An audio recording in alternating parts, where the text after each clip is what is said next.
from MoBoomBox with Tidewater Waves. Appreciate you coming out, man. No problem, man. I definitely was looking forward to this, man. We've been talking for a while, so it's like. Yeah, definitely. Yeah, appreciate, like, the platform, what y'all doing out here, so definitely had to come up on here. Yeah. Yeah. I've been looking forward to this interview. Excited because I like to have people like you on the platform. Entrepreneurs, people in that, not really the artists, creatives, but like people in that leadership position. Yeah, so we'll get right into it. Cool. Who are you? What is Mo Boombox? Okay, cool. Well, my name's Abel. I'm actually from Northern Virginia, around DC area.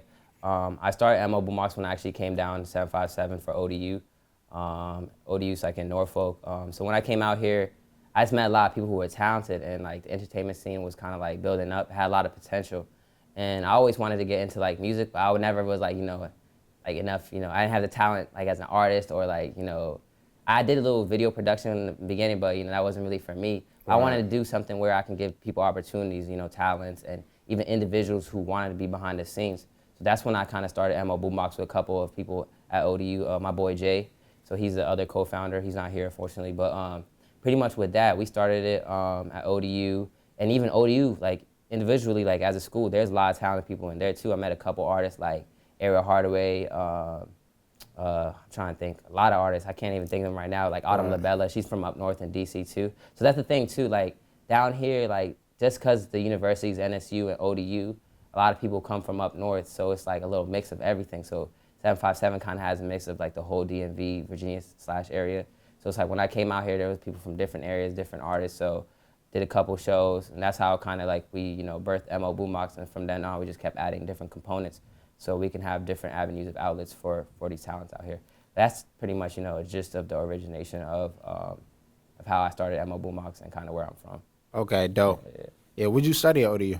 Studied actually, so I first was engineering, and cause the money, bro, like, it's like, yo, I know engineers get a lot of money, but that shit was not for me. And I was like, but I still want to do something like in tech, but I always want to do like, web design types things. So I decided to do IT. Okay. So yeah, which actually, came in perfect for Mo Boombox because that's what we kind of started off our website. So dope. Okay. Yeah, so yeah, that's what I studied. Where so you do like a website creation as well? Yeah, exactly. I do web design. So like, if y'all need websites, hit me up. Like coding. Yeah, so coding, okay, like say. So if y'all need like anyone needs a website, I can like make it from scratch, pretty much HTML, Java. So that's kind of like what I study for school with. So I kind of do that on the side as well too. Like I do some websites for some artists and brands too. So we also do that through Mo Boombox too. So it just work perfectly. Okay. Yeah. Dope. So yeah, what's the goal? You kind of touched on it, but like, it's like a few years down the line, where you trying to really take the brand? Okay. So this question is like, this is always a hard question for us, creatives and tastemakers. Yeah. And always changes kind of like, 'cause, you get new ideas and you get like, you see other influences and like things that kind of like, see the scope of where you're trying to go. But pretty much right now, like the thing, what I'm trying to do really with Mo Boombox, the objective of like in the future, like I want it to kind of be like like pretty much a big platform, like an outlet where talents can come and get cultivated in terms of like if they need anything, like a one-stop shop, like if they need a videographer, they need a listening party, or like whatever they need to help them brand themselves to get to that next level, that's kind of what we do. So it's like, say an artist comes and then we work with a lot of videographers, we partner up with a lot of marketing, so pretty much what it is a collective of creatives. So I have a videographer, maybe I have a photographer, event curator. So we work together to kind of help brand whoever we're working with, like our clientele or talent, just to push them and get to another level. So in the future, I just want talents to come contact us, and we just a one-stop shop to get them branded, to get them to that next level. So it's pretty much kind of like a way, it's like a training camp kind of for talent to come, and then we got all the resources for them. So just push them, especially in this area, it's really hard. So, and individuals in the entertainment, it's hard for them to work together. So that's kind of what I want to do. Just bring them together, and we all kind of benefit from there. So definitely, that's kind of the future scope. Word, okay, yeah, we need people like that, especially in the climate right now. Yeah, definitely. Yeah, it's kind of like the ratio's off, I want to say. Yeah. It's like 1,000, artists, and creatives, people with talent, to like two like creatives. And see, the thing about it is too, like, I feel like now it's like when one creative starts, and like, it was only a few of us in the beginning, but now it's like I feel like a lot more people come in and stuff too. So I think that's very dope. Like people, see what you're doing. So that's why it's like a lot of people have a problem with like, oh, you're copying me, copying this, but it's not about copying. It's about influencing. So it's like if I see someone doing something similar to me, I'm like, okay, that's dope. Like I'm glad that I influenced him, and he's doing that too. So the more creatives, as like we were talking earlier, it's like the more creatives, the bigger the scene can get. You know what I'm saying? Yeah. So there's a lot more people because there's a lot of artists. Artists. Everyone. Kind of nowadays, especially the music scene expanding. It's like they see more opportunities with that. So a lot of people want to be artists. So it's like the more creatives, the better. So, but yeah, you're right. In the beginning, it was kind of a few, but I feel like a lot right now. It's starting to get a lot more since the scene is expanding and stuff. But yeah, you're right in that terms. Word, dope. Yeah, so let's talk about what year did it start?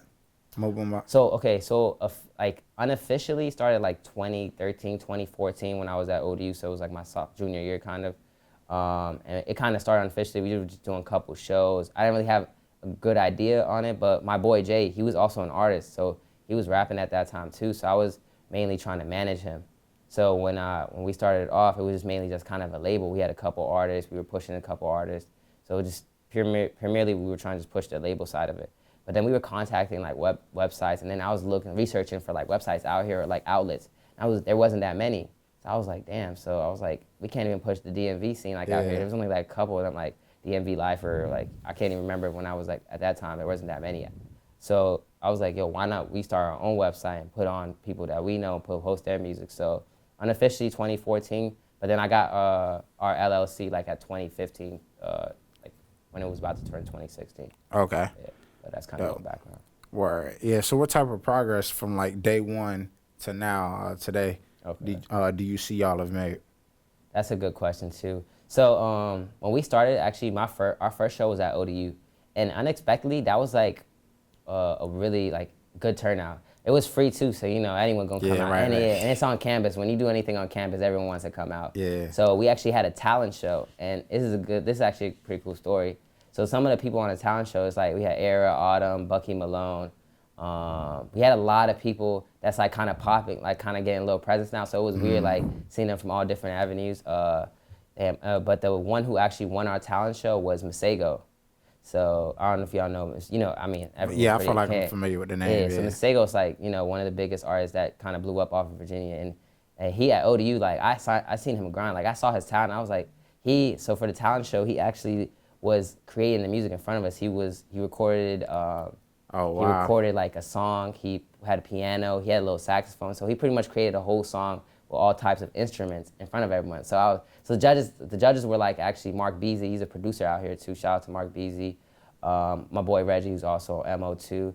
And we had one more person. I can't remember who that. It was actually. So Era actually didn't participate in the talent show. He was actually a host. So he was like one of the artists that we were pushing a lot. So we were like, yo, he'll be a good judge. Dope. So he was one of the judges too. So like the judges had no choice to pretty much get Masego to win it because he pretty much made a whole song. So that was where we first started, and it was a good turnout. But I would say in the beginning a little bit like it wasn't as organized much because we were still in college, so it was really hard. You know how it is in school trying to manage that and doing this.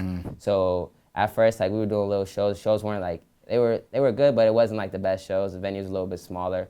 But now it's like I have a bigger team, more efficient. I would say we progressed a lot in terms of expanding. Like our presence now, back then it was only 757.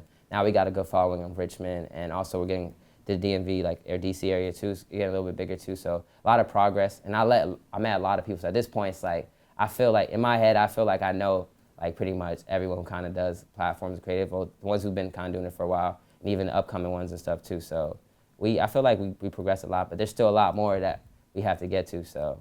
Dope. Yeah, it's good. Okay. It's good progress so far. Yeah. Yeah, I'm glad you brought that term up, the DMV. Yeah, DMV. I want to ask you this question: like, what do you deem the DMV? Like, because a lot of people, it's a little split. Will say, 757 is or isn't. Like, so how do you see it? That's a really good question. I know everyone like kind of always argues about that, especially from being in Hampton Roads, us being based out here. But at the end of the day, like a lot of our members when we started, we were up from the Northern Virginia area where we call it DMV.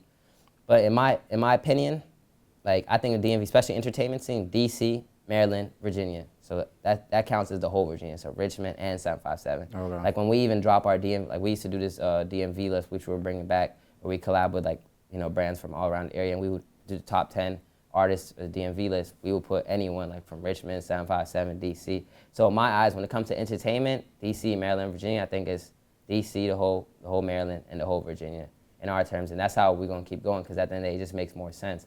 And it's more like more power if we all come together, because, you know, Hampton Roads, Richmond got a great music scene, so if we put it together with up there, it just makes more sense. Yeah. But geographically, I know they say the DMV is only up there, but in entertainment, in our scene, I feel like DMV's the whole Virginia count. Okay. Yeah. Dope. So yeah, tell us about the scene with you being from Northern Virginia, that, you know, center of the DMV area. Mm-hmm. Like, what differences do you see? Like, how is the scene up there? Okay. So like when I was going to high school and stuff, I'm not gonna lie, like I wasn't really hip to the music scene as much, because it's just like when you're up there in Northern Virginia, it's hard like to like kind of come up as an artist. The only scene that kind of was popping like back in there was DC, like DC artists like Shy Glizzy, Fat Trell, the Slutty Boys whole kind of like wave, and then you of course you had Logic and stuff from Maryland and Wale trying to put it on, but they were all bigger scale artists. Like the underground scene wasn't kind of popping like that. Logic? Yeah, like Logic from Maryland. Oh, I ain't know that. Yeah, Logic's from actually Maryland stuff. Right. Yeah, and he's probably like, you know, one of the most popular artists out from Maryland. King Lowe's too, out from like I think Baltimore, but he's, you know, one of the best too. Like he's really lyrics. So it's like we have a lot of talent like coming out from, you know, Northern Virginia, but also then you got the 757 who got greats like Missy Elliott, Pharrell, and Pusha T. So it's like at the end of the day we have like, you know, talents that came out from the area. But you know, being from up there, when I came down here, that's when I got introduced to the underground scene and like all like the talents that we kind of have. So, because for some reason the 757, they have, even though like it's a little bit small, like smaller scope area compared to like, you know, DC, because everyone kind of knows where DC is. But 757 kind of has more that little, I would say, some say they wouldn't have that unity, but they have more unity down here than they have actually up there. So really? Yeah, in my opinion. It's like when I came down here, a lot of artists knew each other, everyone's plugged in. There's also more hangout spots where you can like see everyone everyone kind of goes to the same kind of clubs and stuff too. So it just makes it kind of easier to get hip to whoever, you know, is popping. And there was only a few, again, tastemakers at that time too. So there's only a couple people who were putting like, you know, putting shows together and stuff like that. So when I came down here, I was like, damn, like the scene up here is popping, and I always wanted to get into music. But like down here, they had like, I would say, they kind of knew how to put together hits and stuff like in songs and just get up there in terms of working together. Like up there was a little bit more, they leave and go somewhere else and get popping. They were kind of doing it down here too, but I feel like they solidify themselves here before they kind of leave as much as they do up there. But in terms of like the difference between the scenes, I mean, down here is a lot more, you know, trap music and, you know, more like hard-hitting beats, while up there it's like more mellow rap, like even like some of the artists that you can compare, like Autumn, she's from like DC, but she came down here to go to ODU and stuff, but her songs were like more mellow. Then you got like Savage, who's signed to G Herbo.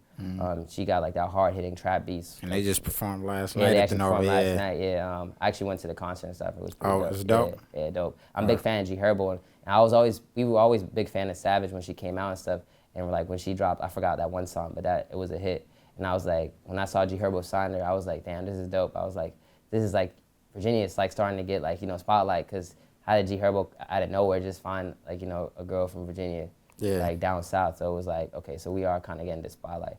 But in terms of like the scene and stuff, like down here they did kind of have a little bit of progression in terms of like the underground scene. But up there is, you know, it's just a lot more spotlight just because they're in DC. So if the underground scene kind of gets popping up there, I would say, in my opinion, it started getting popping like 2 years ago. But now they're kind of getting that spotlight. But yeah, that's kind of the difference I kind of seen when I came down here. Okay. Yeah.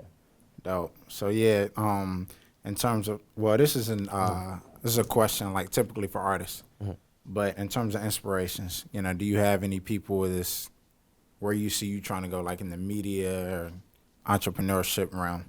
Okay, well, I mean, I've always been inspired by like Jay-Z, just the way he, not only as an artist, but the way he kind of like built his platform and kind of gave other people opportunities and stuff too. Like, I mean, obviously, you know, that's everyone's kind of like first artist, like he's like, you know, one of the richest and most successful. But just, it's not even about the money when it comes to him. It's just about how the influence that he has, and that he kind of just inspired like, you know, minorities and stuff. Like, yo, you can make it to that bigger scale through hip hop. Like no one's ever made it to like that scale. Like no one would ever think in their head to be like, he's almost like, you know, at the $1 billion scale. So it's like, and he gave a lot of artists opportunities in Rock Nation and Tidal, like, so it's just the way that he kind of created his kind of business. That's kind of the vision that I have. Like at MoBoomBox, we have like, you know, many avenues, kind of even start our own channel network, where we have different TV shows. Like I would definitely even, when we have a network, I would definitely even have you have a show on there and stuff like that. So just like an opportunity where I can have influence and like putting on like the right people and like giving them that opportunity. So that's kind of art, like Jay-Z, and I like of course, his music since day one.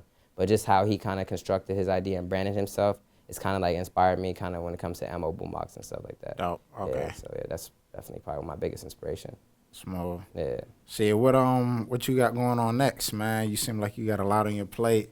So usually we like to juggle like a lot of stuff just because we know we have a lot of avenues, outlets of avenue. But right now we're trying to focus on 2 projects. I don't want to kind of like jinx it, Put it spill out there too much. too early, yeah. So, but I'm gonna give you like a little description, a little like a gist of it, a little sneak peek. So pretty much we're lining up a couple of events, and so pretty much we're partnering up with a lot of like people who are doing a lot of good stuff out here, even like yourself. So we got a lot of events coming up. That's all I'll say to you. So if you're an artist, in DC, Maryland, Norfolk, Richmond, any of that area, hit us up. Like we definitely have a lot of events coming up like starting January. So just stay tuned to our Twitter or Instagram. We're gonna definitely announce that like very soon once we get things established. And the other thing I can give you a little more description because we already started shooting it. We're doing a documentary series called Behind the Culture. Mm-hmm. So we're gonna be going behind the scenes and doing day in the life with a lot of artists. And I'm not gonna spill the bean on this, but we have like kind of a big kind of like person who's backing us, who has like a big platform. So it kind of like helps, shine the spotlight kind of more on this area. So just stay tuned. We shot actually with Shake Norfolk yesterday for the debut episode. So stay tuned for that. We're gonna drop that in a couple. So yeah, that's the 2 main projects. We got a lot of events coming up starting January, and Behind the Culture, just look for that as well too. Okay. Smooth. Yeah, I want to touch on your relationship with Young Crazy. Okay. He's doing, amazing right now. Y'all kind of came up together. Mm-hmm. I seen, in your early days, his early days, y'all collab. How did that come about?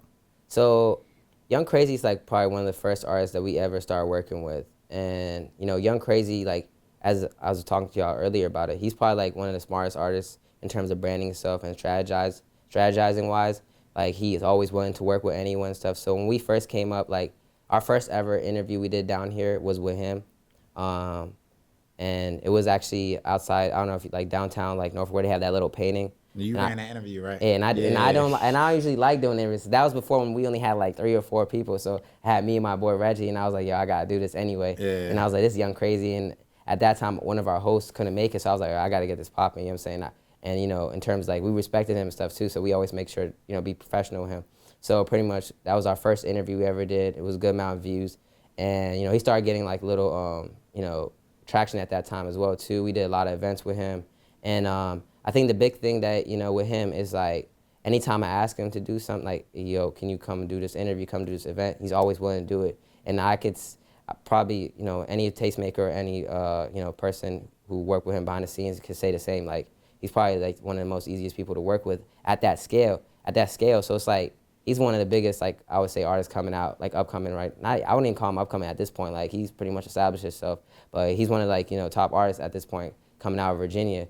And the fact that he's so easy to reach is, like, that's what we kind of need in this area. Just, like, even not only from the artist perspective, even creatives, like, you got to be willing to work with people and just, keep networking so we become bigger. But with him, it's like, I definitely appreciate him. He helped us out. We helped him out. And when we did a tour, we actually did our first ever tour with Young Crazy. Okay, dope. It was called the Tweak Up Tour. You went to like DC, Richmond. He opened up for Pusha T at that tour too. So that kind of like gave him a lot of good spotlight too. And then he linked up with Traptastic, and we did an event with featured Traptastic and him at DC.